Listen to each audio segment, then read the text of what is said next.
Hello, everyone.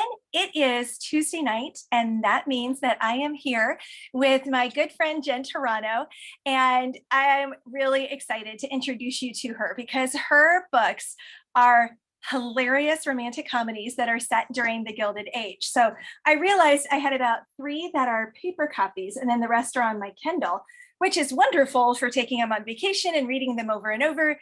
It's not so great for being able to show them to you, but Jen writes the most delightful, madcap, just really wonderful comedies with strong romance, and she's woven in some mystery for some of these, or some of her more recent titles.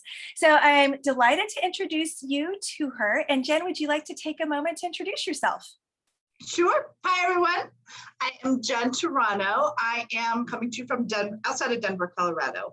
And as Cara said, I write historical romantic comedies set in the Gilded Age, and they're published through Bethany House. And I've been doing it. My first book came out in 2012, and I brought it with me. I loved that one. It was so much fun.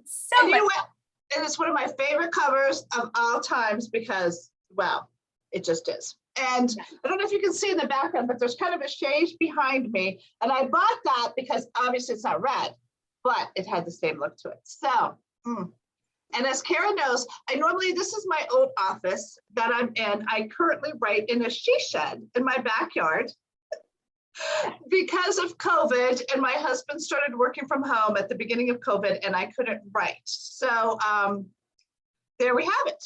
That's why I'm here. It's really not decorated very well, and but I threw everything, so at least it's not, Well, and so you've got to tell us, how did you come up with the idea for your first book and writing during the Gilded Age? Because it's not necessarily, especially in 2012, it wasn't necessarily like a super popular time period. And if you were published in 2012, that means the idea came to you earlier. So how did you stumble on that time period and go, this is where I'm going to make my mark? So I started with the Gilded Age because I read this book, The Glitter and the Gold, about Consuelo and Alva Vanderbilt. And I don't know about you, but I never really learned anything about the Gilded Age when I was in school at all. I just, you always saw like big mansions or whatever, but I never really realized that there was a term for it called the Gilded Age.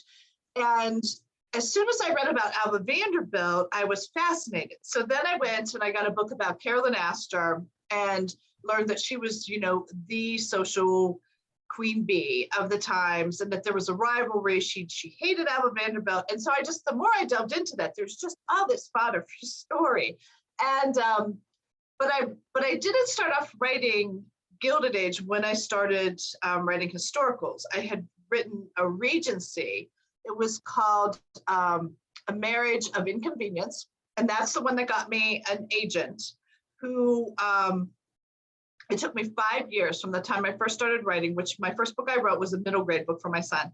And it took me 5 years and various genres and 7 different manuscripts before I landed an agent. And so she signed me for that, A Most Inconvenient Marriage. And it was, I think, one of the big publishing houses, it was actually General Market, and one of the big publishing houses had wanted it. But they wanted me to really naughty it up.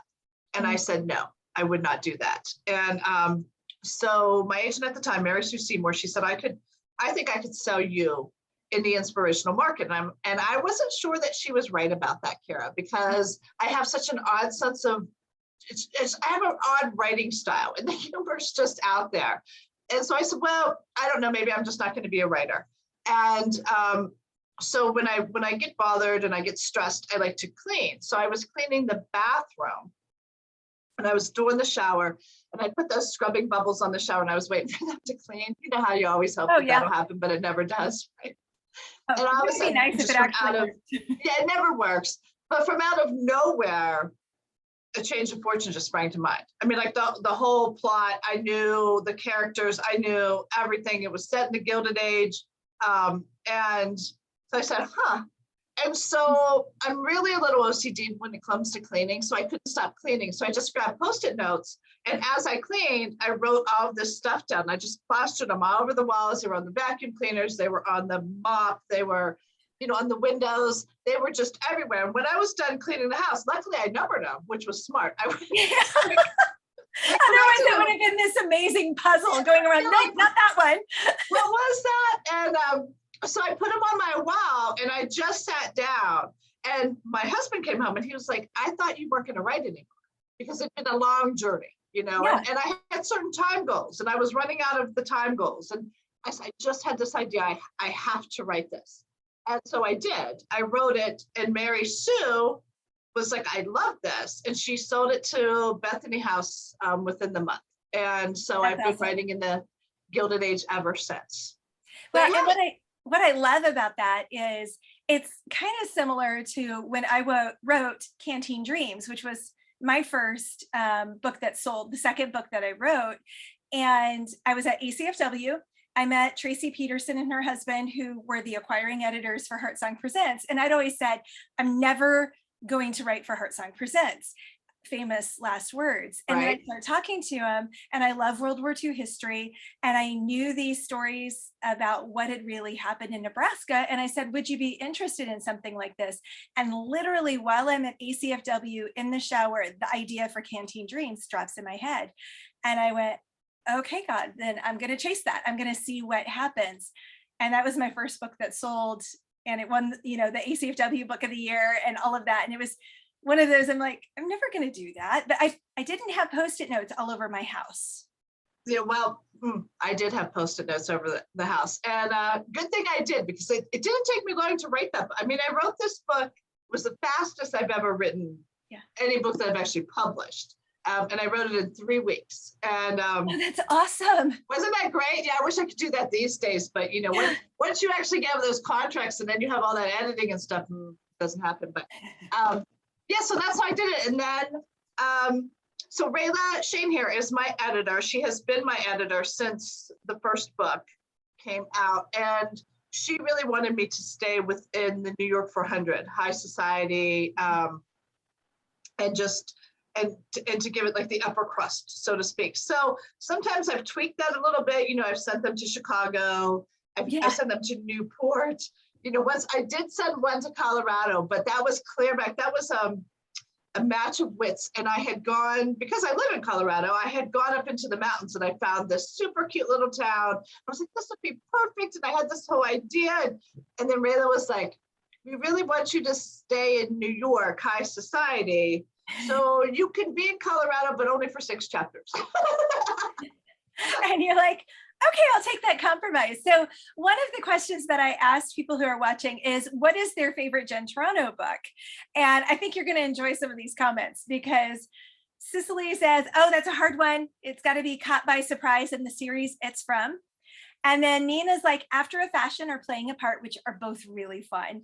And then Joy has said, probably A Diamond in the Rough. But I think what's so interesting is that all of us are having a hard time picking a favorite, because for me, it would probably be the last book I've read from you, which is this one, To Right or Wrong, which came out at the beginning of this month or the end of July, right? It came out August 3rd. Okay. Yeah, so it's so much fun. And I know you wrote this during COVID, and we'll talk about that too, but she's an author. Did you have fun getting an author into trouble?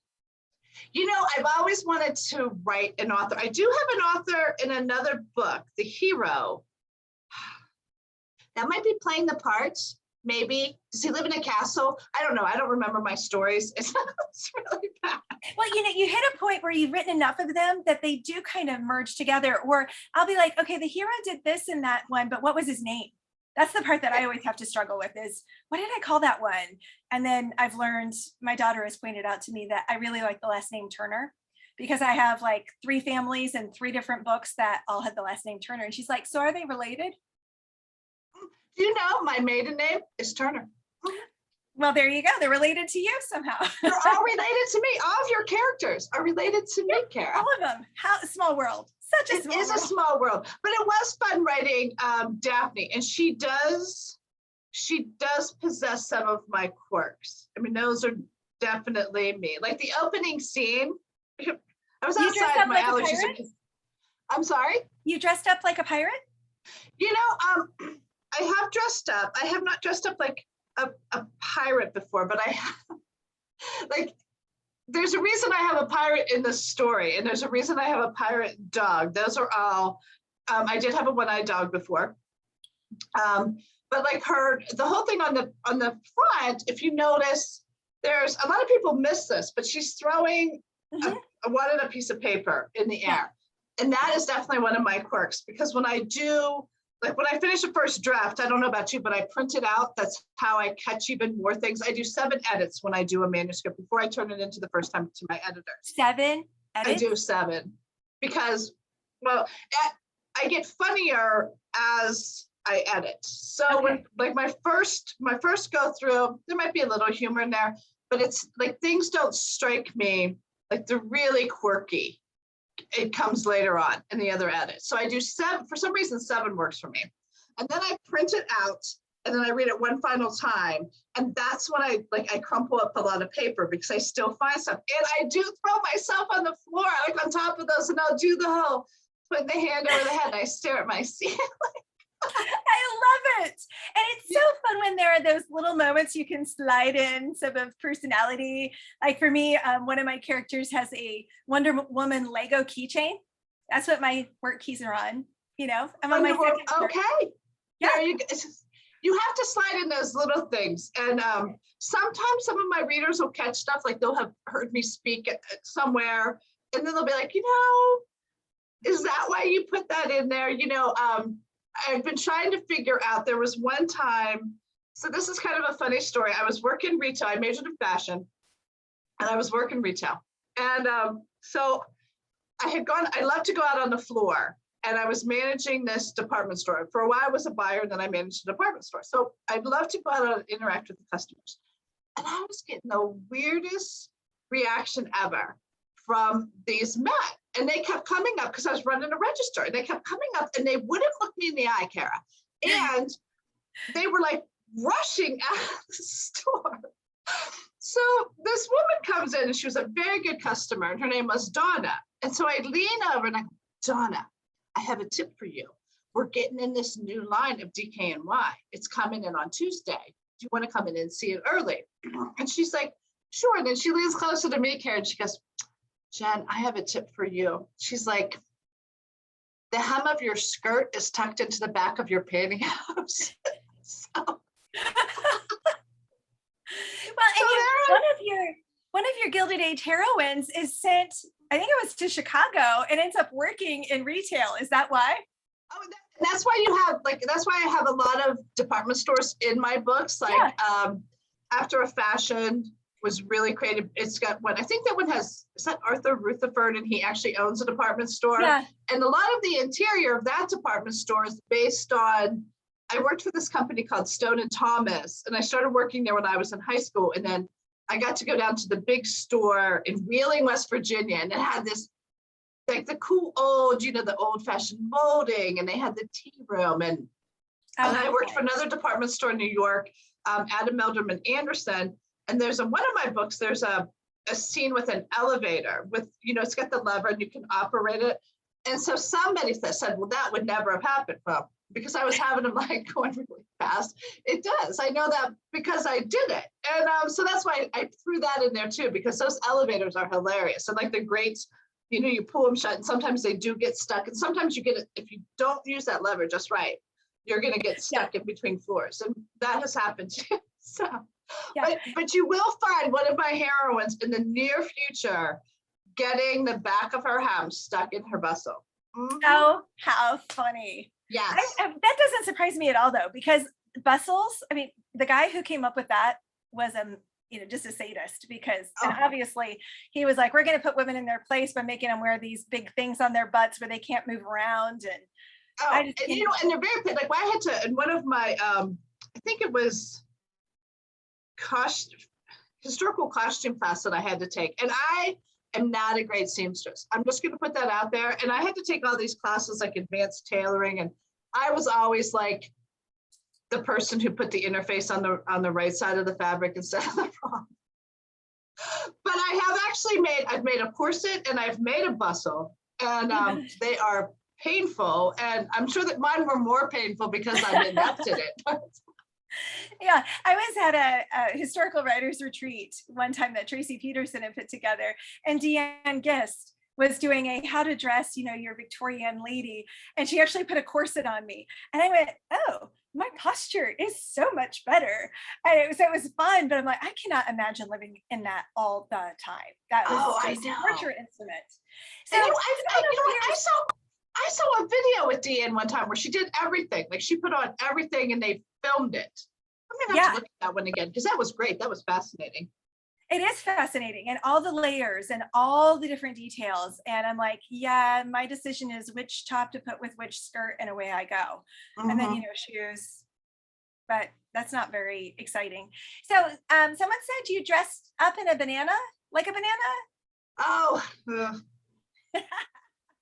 You know what? That was at the beginning of COVID, and I was like, so Dominic. So I have one son, Dominic, and he is out of college. He's an engineer. He just moved a couple days ago to Minneapolis. I saw that. Yeah. Yes, I was sobbing as he drove away. But I'm good with it now. He's fine. He's an adult. And he did tell me I can come every other month. I can fly up there. So I'm good.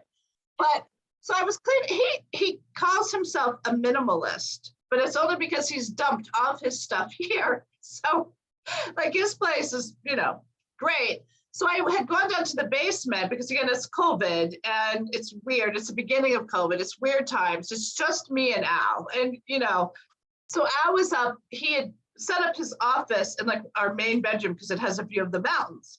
And so he's up there and I just couldn't get into the writing group. So I'm going through all Dominic's stuff and I found this banana costume. So I put it on. I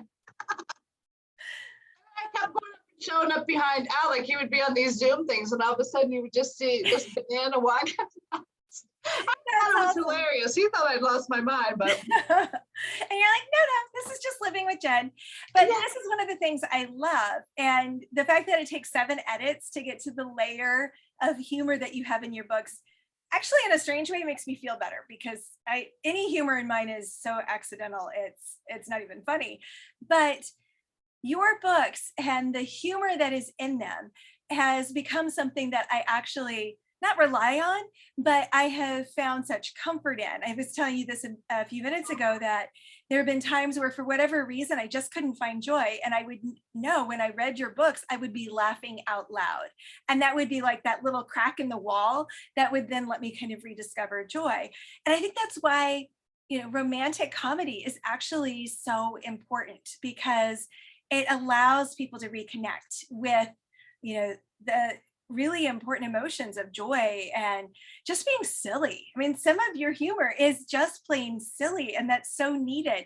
So how did you write that when the world has been so chaotic? And I don't know about you, but it has been a challenge to push through and write during COVID because of all the external chaos. And so how'd you do that? Well, because this is still a really funny book. There's so much humor in it. It was really difficult. I had finished up the first book, To Steal a Heart. I do have that copy. So this is the first book, To Steal a Heart. And I had luckily, I had finished this up before COVID hit. So all I had to do was, I had to do like all the developmental edits and everything on this book, but at least the bare bones was there. This book was sent off to the editors so that they could, give me this fabulous suggestions on everything I'd written wrong. I started to write it wrong, and then COVID hit, and it was really tough because Al's company, they were really aggressive about we're not bringing everybody into the office. So this was like beginning of March. He was working from home, and we. At that time, Cara, I mean, I don't know about you, but we thought, okay, well, maybe it's going to be like 4 months, maybe. Yeah, it's going to be a blip in the realm of our lives. Yeah, it'll be fun. But I still was having difficulty because I have certain conditions that I need to write in. And it's mostly, I need to be by myself. I was always writing right here in this office, and nobody can be in the house. And then I have certain things that I do.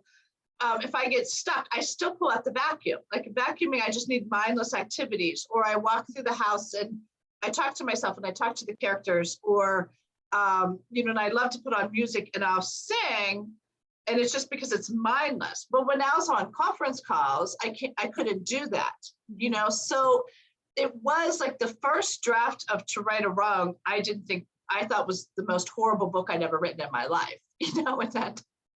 And then I had a lot of meltdowns with that, because there was one time, so all of my standard go-to, if I'd written myself in a corner, all of those things were gone. And so I couldn't figure out how to get out of this one chapter. And so I told Al, I said, if you hear me singing, just ignore me. So I put on these big Bose headphones. I mean, it just looked like the biggest nerd ever. And I'm in this office and I'm listening to vintage Madonna, I think Borderline.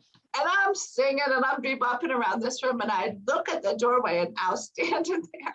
I'm like, what are you doing?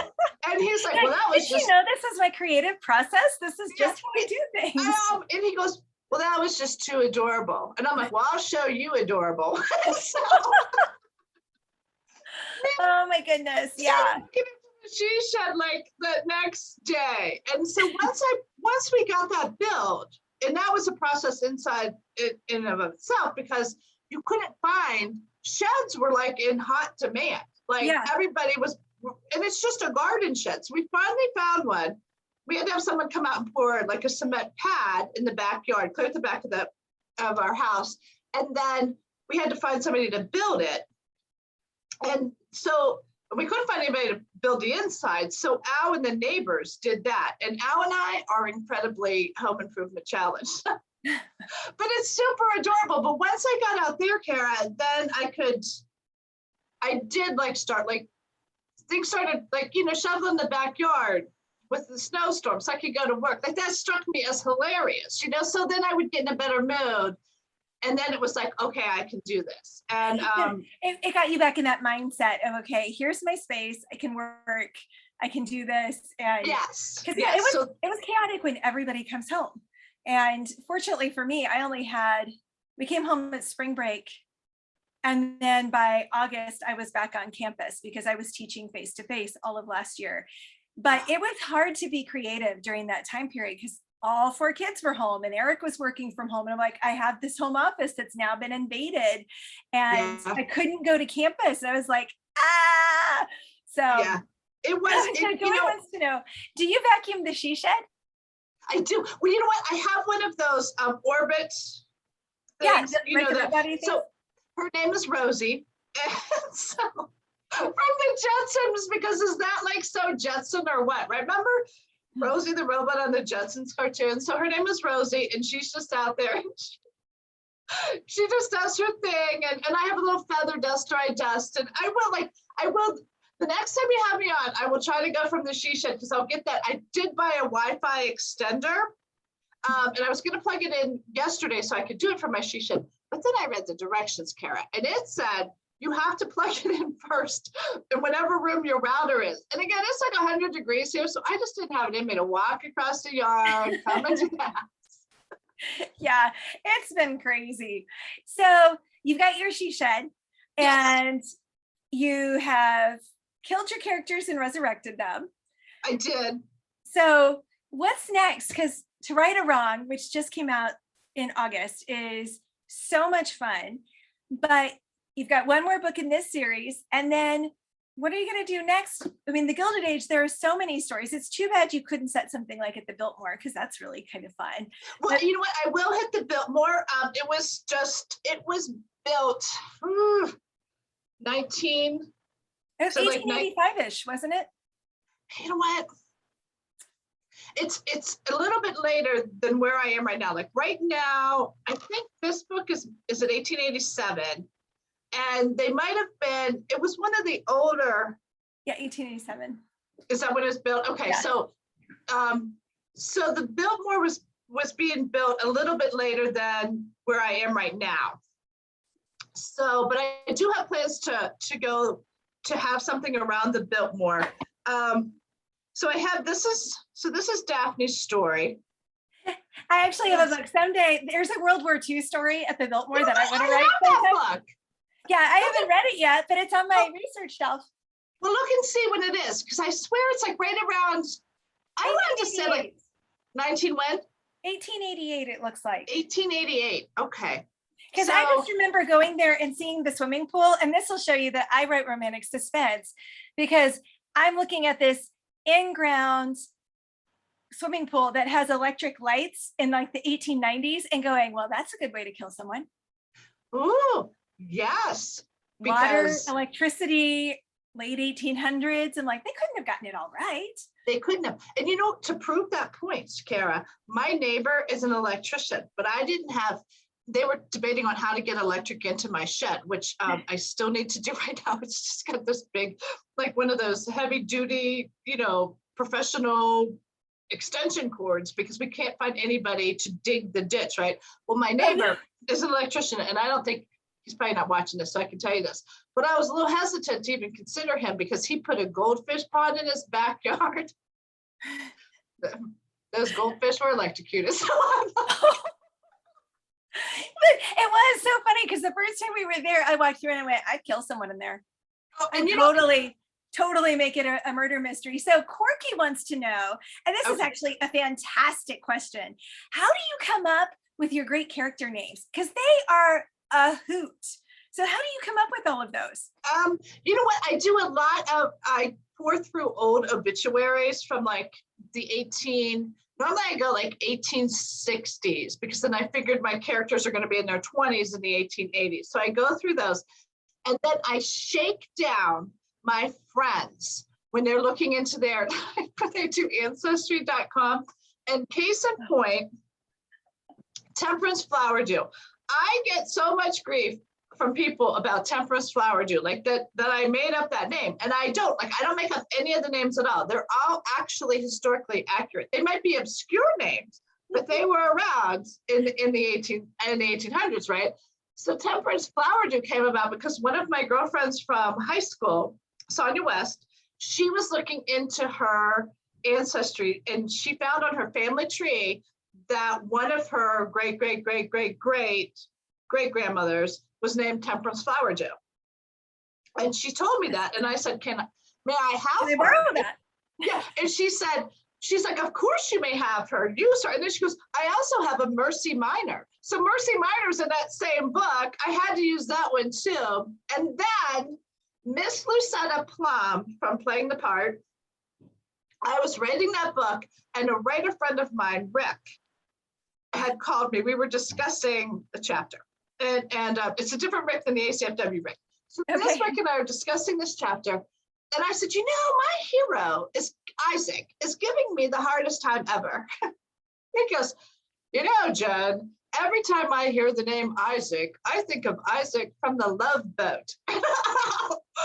Well, it ruined the name for me. And because every time that I would go to type Isaac after that conversation, I would see Isaac from the Love Boat. And then that theme song, Karen, kept running through my head. So I was like so mad at Rick. So I call him and I tell him, and his ancestors are like old New York and Boston society, right? So he's got these. So I'm like, pull out that research you've been doing, babe, because not only do you owe me I'm like, you owe me a hero, but to make you pay for that Love Boat theme going through my head, you got to give me a heroine too. So one of his ancestors, he gave me Everett, and then another one of his ancestors was Lucetta Plum. So I'm like, perfect. So that's how I get some of my names. That's awesome. And Nina wanted to know, what about the Dollar Heiresses? So I don't remember what series that is. But I guess you would get all your names the same way, wouldn't you? I do. And so I think she's talking about the American Heiress series, and that would have been like Flights of Fancy, Diamond in the Rough, and what was the third? So fun. What was the third book in that one? Was that Caught by Surprise? I think it might have been the one with where she's sitting in the boat, maybe. That was out of the ordinary. That's a different series, but I can't remember what series it is. I don't know. But Diamond in the Rough is one of my favorite books that I've written. Poppy Garrison is one of my favorite characters. I love Poppy Garrison. She was a character who. So I wanted to do an American Heiress series, but Carol, like to keep to keep everything fresh, I didn't want to have all the heiresses be New York high society. So I wanted to bring in at least one character who did not travel in New York high society, but found herself thrust into high society. And that was Poppy Garrison. She was so she was great to write because you could just like throw her into any situation. And of course she wasn't going to react well because she'd never been in high society. So yeah. Well, and then you have one where she ends up working on like a farm. Okay, so that's Flights of Fancy. So that one, I thought it would be hilarious to have an heiress. So I had read, so the whole reason I got into the Gilded Age was because of Consuela and Alva Vanderbilt. And poor Consuela Vanderbilt, she was very sheltered, and her mother Alva decided that, so Alva divorced William K. Vanderbilt, and it was quite the scandal. That would be quite scandalous back then. Oh my. Yes. And she had really like barreled her way into New York high society. And as I mentioned before, she was at odds with Carolyn Astor. And so what happened in 1883, I can't remember what book Behind the Scenes, you have that book. Yes. It actually opens up in Alva Vanderbilt's file. And so this book right here is when New York high society really starts changing, because Alva Vanderbilt, she could not get, even though that was one of the wealthiest families in the country, they could not get into, Carolyn Astor wouldn't let them into high society. So Alva came up with a plan, and she built this beautiful house on like 666 something Fifth Avenue, and it was this gorgeous house and completely different than the brownstones that like all of the elite had been living in, which was kind of like bland, huge, and they had a lot of money, but they weren't showing. So she builds this huge house, and she decides to hold this ball, and she was going to hold it, I believe she held it after Easter, which is actually after this normal season. Yeah. When everybody usually is leaving the city. Yes. So everybody wanted to go. Well, Carolyn Astor's daughter, Carrie, was learning how to do this quadrille, the star quadrille. And well, Alva was so sorry. But Carrie, she couldn't invite them to the ball because Carolyn Astor had never paid a call on her and to accept her into high society. So the story goes that Carolyn Astor was basically forced to, and she never actually went into, there's a fiction book out right now about Carolyn Astor and Alva Vanderbilt, but that's one part that it's actually wrong, because Carolyn never actually went into Alva's house. She had her coachman drive her up. He went and delivered her calling card, which was actually quite common back then. When you called on people, you didn't actually visit with them. And that gave Alva entrance into high society. So fascinating. Isn't that so cool? But and that's where, I don't know about you, but when I'm doing research and I find those kinds of things, it's just gold. That's where you're like, okay, there's so much I can do with this, and so much I can do with the characters that are going through this, and it just makes it fun. So as we wrap up though, because our time's already up. Can you believe it? Wow, that's like crazy. It is. It goes so fast, and it's so much fun. But Beth dropped into the comments her grandmother's name, and it was Farrell Kelly. So you'll have to ask Beth if you can borrow that one. But it's those names from, back 3-4 generations. They're just so fun to dig into and see, because who would have thought? And I'm always on the lookout for names. So anyone who is watching this, you can send me a message, on my Jen Turano Facebook page, or I'm also on Instagram. I don't really understand Instagram, so I'm just putting that out there. I was lucky to actually catch Cara. I actually sent her a message today. I was like, wow, that actually went through. So I'm better on Facebook, or you can just send me a message. That's awesome. Well, thank you so much for joining us tonight. It's always just a blast to get to talk with you, and love your books. To Right a Wrong was fabulous and so enjoyable. I highly recommend it. But frankly, I can't pick a favorite Jen Turano book because they're all so good, and the comedy and the romance is just pitch perfect. So thank you so much for joining us. And I forgot to tell everybody, next up will be just To Disguise the Truth. That comes out in January. And then after that, I'm writing a matchmaker series. That's what I'm writing now. So that'll be so much fun. You know what? I decided to go really light because this series is more mystery. but I'm definitely, this next series is going to be quirky. Oh, that's so fun. Well, thanks again for joining us. And next week, we'll have Terry Ferris here. So I hope you all can come back and join us for the next book talk.